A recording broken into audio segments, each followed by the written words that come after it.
Olá, meu nome é Irene, eu sou docente do Departamento de Biologia Celular, Desenvolvimento e ICB da USP e vou apresentar para vocês aqui os aspectos histológicos do aparelho respiratório. Listei aqui os objetivos dessa aula, então eu vou explicar para vocês, em noções gerais, a lógica que existe na estrutura histológica em relação à função do respiratório. Eu acho que esse é o sistema que melhor reflete a combinação entre estrutura e função, porque como ele é bem linear, vocês vão conseguir acompanhar como que a estrutura evolui de acordo com a função que aquele segmento respiratório tem que desempenhar.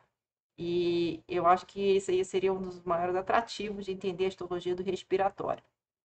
Também vou abordar o diagnóstico diferencial dos broncos, bronquíolos e os diferentes segmentos para vocês, para reforçar exatamente o conceito dessa evolução, para vocês terem fundamentos para poder reconhecer as estruturas em cortes histológicos.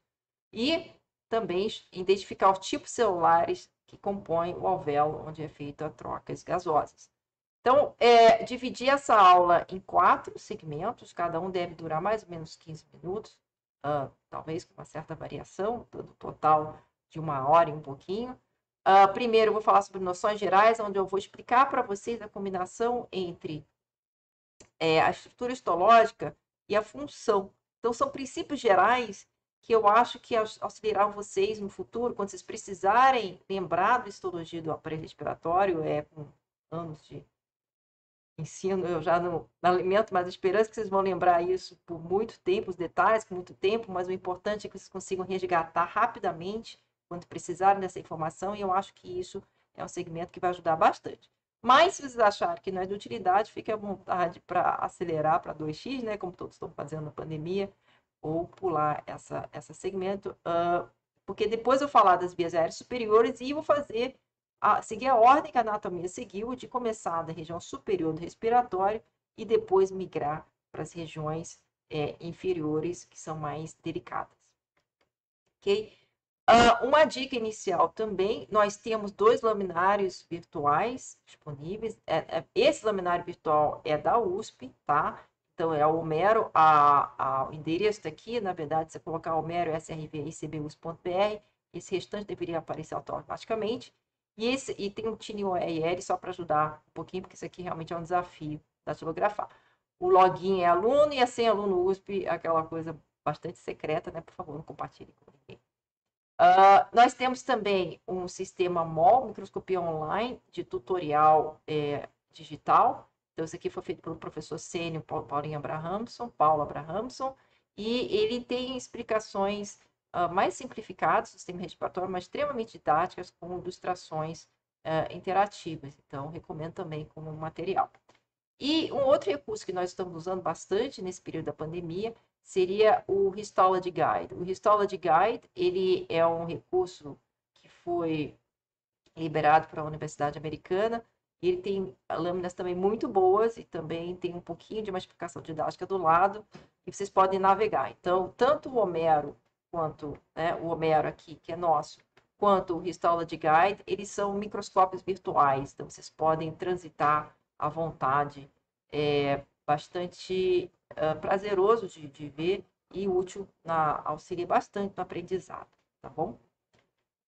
Bom, então vamos pensar, como eu disse, vamos nessa parte de noções gerais, eu vou começar abordando a lógica do tecido em relação à função. Então vamos pensar, né, se fosse um momento presencial, ele diz, olha, o que é que a respiração faz? Então nós temos algumas funções, né? Ela tem, ela vai, obviamente, é a sua fonte de oxigênio, né? Então isso é bastante óbvio. Mas o que o aparelho respiratório tem que fazer para que você consiga respirar bem? Então, vamos pensar em alguns princípios. Primeiro, o ar tem que estar limpo. Vamos combinar que o ar que a gente respira, principalmente aqui em São Paulo, é o contrário de limpo. Outra coisa, ele tem que estar aquecido, certo? Por quê? Porque trocas gasosas, como você sabe, os princípios químicos, elas são favorecidas acima de certas temperaturas. Se a temperatura estiver muito baixa, quimicamente já não é favorável. Biologicamente, então, uma temperatura muito baixa, mas em uma situação que estaria no inverno rigoroso, europeu ou do hemisfério norte, o ar que entra, ele está muito abaixo da temperatura corporal. Se ele chegar nos alvéolos, onde o tecido é extremamente delicado, imagine o que aconteceria com o tecido delicado perante o choque térmico. Então, existe uma otimização da qualidade por um bom período no trato respiratório. O que o epitélio faz é otimizar a qualidade do ar para que, quando ele chegue na extremidade de troca gasosa, ele chegue realmente otimizado para fazer essa função. Então, muito do epitélio inicial, a função dele é limpeza e aquecimento do ar. Ele vai remover partículas, vai aquecer o ar, esqueci de colocar aqui, mas também mencionar, umidificar.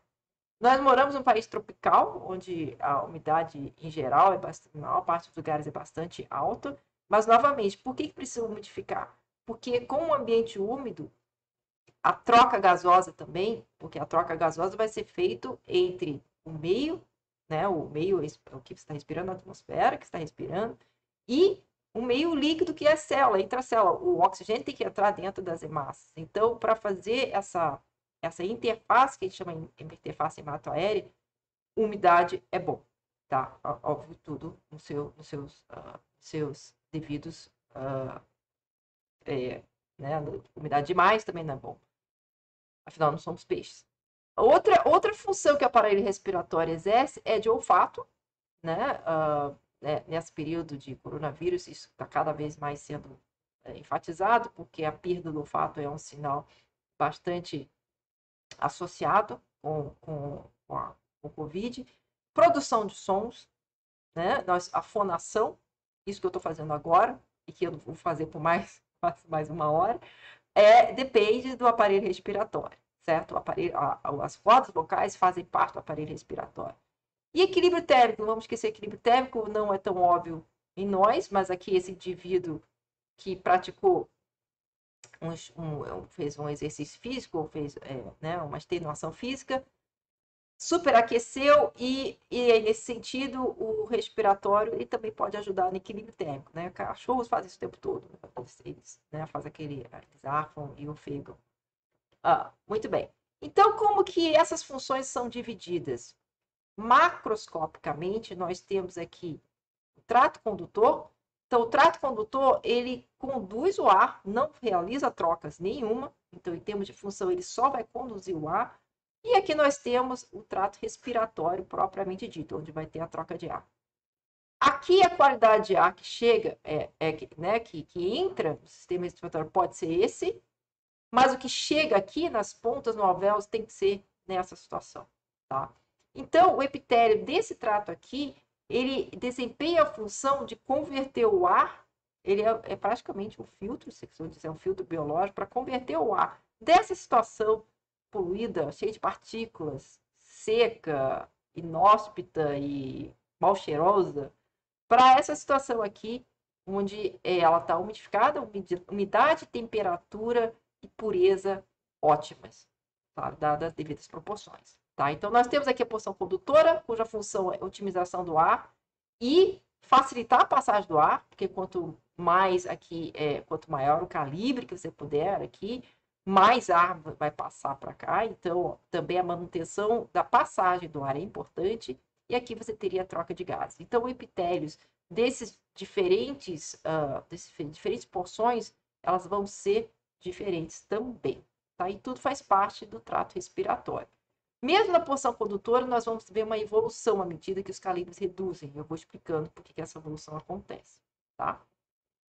Então, aqui vocês estão vendo, foi uma estimativa feita do tamanho das partículas em suspensão no ar. 10 microns, acho que eu estou achando até meio otimista. Mas 10 microns quando entra, e graças à função do epitélio de filtração na porção condutora, o tamanho das partículas em suspensão no ar, quando chega no alvéolo, já é muito mais reduzido. Ou seja, os grandes pedregulhos em suspensão foram removidos com sucesso. Bom, então quem vai desempenhar essa função? E aí, quando eu for falar de cada segmento, eu vou mostrar para vocês com detalhes. Mas aqui, a otimização da qualidade do ar, nós vamos ter células serosas, nós vamos ter abaixo do tecido conjuntivo, teremos glândulas produzindo muco para reter partículas no ar e cílios para remover essas partículas, porque elas vão ficar retidas no muco, na mucosa, no epitélio dessa porção condutora, mas elas também têm que ser removidas, né? Então, tem uns cílios na parte inicial, e à medida que for progredindo, esses vão ser desmontados. A passagem do ar também, para otimizar, nós teremos anéis de cartilagem em maior representação aqui na parte inicial, na traqueia, e depois, aos poucos, vocês vão vendo também, vou reforçar isso nos detalhes, elas vão reduzindo a contribuição delas ao redor dos dutos de passagem, e também temos músculo liso, fibras elásticas e músculos esqueléticos, eu não coloquei aqui, mas músculos esqueléticos, que vão ajudar a controlar a passagem de ar. Às vezes a passagem de ar em excesso não é bom, a passagem de ar é pouco demais, né, ao contrário de excesso, enfim, pouco demais também não é bom. Né? Então, nós temos essa possibilidade de regular o diâmetro, graças à presença de músculo liso, músculos e ciclos de músculos esqueléticos ao redor desses dutos de passagem. E a fibra elástica dá uma plasticidade ao volume, porque, né, você pensar num balão, é sempre um pouco chato fazer essa analogia, mas pensar num pulmão como um balão que infla e se esvazia, ele tem que ter uma certa elasticidade, porque senão não resiste a esses movimentos repetidos, né? Aqui nessa porção respiratória, então tudo aqui que eu estou falando são noções gerais que eu quero que vocês lembrem, porque depois eu vou explorar eles em mais detalhes, já associando a histologia. Na parte de porção respiratória, você tem exatamente o contrário. Bom, então chegou, limpou o ar maravilhosamente, cheio de acessórios na parte do trato condutor, de condução, né? E aí chegou aquele ar belo, puro, alto das montanhas, daquelas propagandas de pasta de dentes, ou de pastilha de menta que a gente vê. E aí, esse ar contendo o oxigênio, ele teria que ser capaz de passar do duto respiratório e entrar dentro das hemácias, né? Combinar com a hemoglobina, como vocês sabem. Bom, nesse caso, o ar já está otimizado, e quanto mais barreiras tiver um ar entre o sangue, então isso aqui a gente chama de barreira hematoaérea, eu vou falar sobre isso no último módulo, quanto mais delgado, mais eficiente, certo? Quanto mais barreira ele tiver que penetrar, mais ineficiente essa passagem de gases. Por mais que sejam gases, eles precisam de uma interface muito delgada e otimizada para que possam fazer essa troca o mais rápido possível. Não é só o oxigênio, mas também o CO2. Então, essa barreira que existe entre o duto e o sangue teria que ser o mais delgado possível, e é isso a característica que vai acontecer na porção respiratória, ok? Então, eu vou repetir isso sempre, tá? Aqui no começo eu estou apresentando para vocês o conceito, e lá no final nós voltamos de novo, e eu espero que vocês tenham um olhar diferente sobre esse assunto depois que eu terminar. Então, aqui nessa parte da porção condutora, nós temos o epitélio pseudodentificado ciliado. Lembra que eu falei que os cílios são importantes para poder realizar a limpeza das partículas em suspensão? E vocês vão notando que, aos poucos, o epitélio ele vai ficando pseudoestratificado, é aquele, vocês viram, né, na histologia mais básica, pseudoestratificado é aquele epitélio, né, alto, com núcleos não alinhados, né? E depois nós temos o epitélio colunar, que já é um epitélio mais baixinho, né? Continua ciliado. E depois, à medida que você vai chegando a segmentos de calibre menor, o epitélio passa a ser cuboidal, que é mais baixinho ainda. O que estamos fazendo aqui? Vocês estão vendo uma evolução do tamanho do epitélio. Que isso significa em termos de arquitetura biológica? Você está reduzindo a espessura de uma parede, reduzindo a espessura de uma barreira, já preparando para chegar à espessura mínima possível, em termos de histologia, que é epitélio simples pavimentoso, porque é esse tipo de epitélio que vai permitir que haja trocas gasosas. Então, começa com o epitélio extremamente complexo, com muitos anexos, espesso, né? Ele é alto, e, como eu disse, tem vários elementos acessórios, e à medida que o ar vai limpando, vamos convertendo esse epitélio para que ele possa exercer a sua função de intermediar a troca gasosa. tá? Então, a evolução vai acontecer um pouco assim. Isso aqui não é epitélio, são porções de sustentação mecânica, então o tecido cartilaginoso. O tecido cartilaginoso que fica em volta dos tratos respiratórios, ele começa com uma representação maior. Por quê? Nós estamos falando de tecido mole. Se o tecido mole colapsar, então, novamente, voltando para aquela analogia do balão. À medida que vocês forem ouvindo mais as minhas aulas, vocês vão vendo que eu uso muito balão como analogia. E eu acho que algumas turmas até me conhecem como a tia do balão. E eu acho que eventualmente isso vai ficar no meu epitáfio, a tia do balão. Mas voltando pro balão, o que acontece? Se você. Imagina que você enche o balão, né? Eu espero que vocês tenham tido essa experiência na infância, eu não sei mais como é que é. Mas imagina a situação de, né, encher o balão. Quando esvazia o balão, ele colapsa. E aí, tanto né, o balão como um todo, você não quer que colapse para que nessa parte condutora, para que dificulta a passagem de ar. Então você quer manter ele aberto e a cartilagem tem ela tem essa função. Quanto maior o calibre, mais fina a parede em relação ao calibre do duto respiratório, maior a necessidade de manter ele aberto com arcabouços de cartilagem. Mas à medida que o diâmetro vai reduzindo, essa cartilagem também passa a ser uma barreira para a troca, né? Se você tiver a cartilagem, você tem epitélio, depois cartilagem, depois vaso, a cartilagem ela é péssima para difusão de gases. Então também tem que ir removendo. E também a necessidade de uma sustentação mecânica vai sumindo, porque afinal de contas o calibre é pequeno e a possibilidade de colapso daquele duto é menor, tá? Porque a superfície por volume, a relação superfície por volume muda. Bom, então olhando aqui o epitélio, isso aqui também é uma representação que eu acho muito didática, mas nós vamos explorar aos poucos. Vocês vão vendo, ele vai uma região mais complexa, contendo cartilagens, e à medida que vai evoluindo para dutos inferiores, que são menores, calibres menores, em preparo para a troca gasosa, você vê que a espessura, na altura do epitélio vai reduzindo, você vê que vai reduzindo as complexidades da composição celular. Essa célula calcifólica, vou explicar o que é, ela vai sumindo, ela vai sendo substituída por células que secretam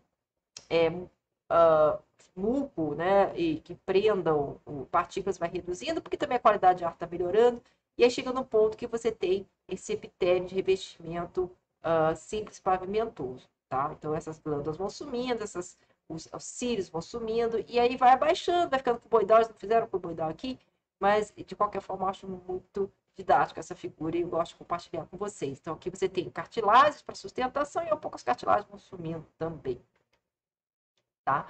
Então só para vocês terem uma ideia dessa parte inicial do trato respiratório, a gente respira isso. Eu acho que talvez até um pouco pior, dependendo de onde é que você está na marginal, a coisa pode vir com as coisinhas pretas. E aí a função do trato respiratório superior é irritante você ter aquele catarrinho, você está com alergia, você está com resfriado, mas de qualquer forma ele é útil. Qual a função dele? É de evitar que essas partículas cheguem no alvéolos. Também evitar que haja contaminação, né? Esse muco também é bastante eficaz em fazer um bloqueio de infecção por micro-organismos. Claro que não é 100% de eficiência, mas ele tem essa função também. Então, é uma barreira contra partículas e micro-organismos que estão em suspensão no ar que a gente respira. E acho que mais que nunca, nesse período, nós estamos extremamente preocupados, com toda razão, com a qualidade do ar que a gente respira. Então, nós temos um mecanismo para lidar com o dia a dia, mas, obviamente, não é suficiente para situações extremas como o que a gente está passando agora, né? Então, isso aí é um genérico. O epitélio respiratório, então, ele nessa parte inicial, ele é o pseudoestratificado e ciliado. Então, aqui só para você mostrar cílios. E aqui o pseudoestratificado já está um pouco baixinho. Tem uns momentos na traqueia que é um pseudoestratificado mais prominente, tá? Mas eu acho também essa figura bastante didática para estar trazendo aqui. Então, nós temos as células colunares, pseudoestratificadas ou colunares ciliadas, bastante abundante. Tem a presença de célula caliciforme, eu já explico porque ela chama caliciforme, ela produz um muco que vai cobrir esses cílios, e portanto vai fazer aquela função daquele filminho que eu passei, tá? Existem algumas células sensoriais, é muito difícil identificar isso em microscopia óptica, geralmente é utilizado microscopia eletrônica para identificar essas células, Tem células basais, que são as células que todo epitélio tem, como vocês viram na aula de epitélio, conceitos gerais de aula de epitélio. Esse epitélio tem que ser renovado, então as células tronco ficam na região basal de forma indiferenciada e vão proliferando e repopulando esse epitélio à medida que for necessário. E também temos células neuroendócrinas, chamadas células granulares, que também vocês não vão ser capazes de identificar no microscópio óptico, mas elas estão presentes para modular a resposta do respiratório em relação ao ambiente. Então, todos esses parâmetros, muitos deles são ajustáveis graças à presença das células neuroendócrinas e sensoriais que vão avisar para o restante do sistema que são necessários ajustes. Então, como eu disse, né, é mais fácil ver microscopia eletrônica. Eu sei que microscopia eletrônica parece arte abstrata um pouco para as pessoas, mas vocês vão ver aqui, né, de qualquer forma, vocês estejam acostumados, vocês estão vendo núcleos das células, vocês estão vendo aqui em cima os cílios, tá? E aqui, claramente, são grãos de secreção, ok? Então, são vesículas exocíticas que estão prontas para ser exocitadas. E pela aparência delas, eu posso dizer para vocês que o elemento que elas vão exocitar é um elemento rico em algo hidrofílico, então é aquoso, muito provavelmente é o muco. E eu marquei esse específico, então nós temos 3 células caliciformes aqui. Elas chamam-se caliciformes porque elas têm a forma de um cálice. Então, esse aqui é o que mais parece um pouco, né? Você tem aqui a parte superior, aqui você tem as bolinhas, os vesículas, e aqui você tem a haste do cálice, e aqui não dá para ver o pé do cálice, mas certamente ele está lá, porque ele atravessa dessa parte apical até a basal, tá? Essas são as mais abundantes, tá? Então, são essas células colunares ciliadas, cuja função é também de movimentar o muco e remover as partículas, tá? E vocês conseguem ver aqui? Eu acho que depois eu mostro de novo. Aqui você tem a microscopia varredura vindo por cima, né? Então, vocês veem as células caliciformes, elas não têm cílios, tá? Elas estão secretando. E aqui você tem as células ciliadas, ok? Aqui, como eu disse, tem algumas poucas células em escovas sensoriais, e vocês não vão conseguir identificar isso em histologia de microscopia óptica, mas é só para mostrar para vocês que ela existe. Então, tem uma proporção aqui, parece, né, uma imagem de viagem no fundo do mar, mas você tem, na verdade, uma heterogeneidade de composição do epitélio nesse trecho mais superior, tá? Mais para frente ele vai ser, continua sendo heterogêneo, mas ele não vai ter essa complexidade tão grande, porque se você for pensar, se o oxigênio tiver que atravessar essas barreiras todas, nós teremos maus lençóis em termos de troca. E aqui na parte mais basal, com o núcleo circular, né, com o nucleolo bastante evidente, nós temos as células basais, que são as células tronco de reposição do epitélio, ok? De renovação.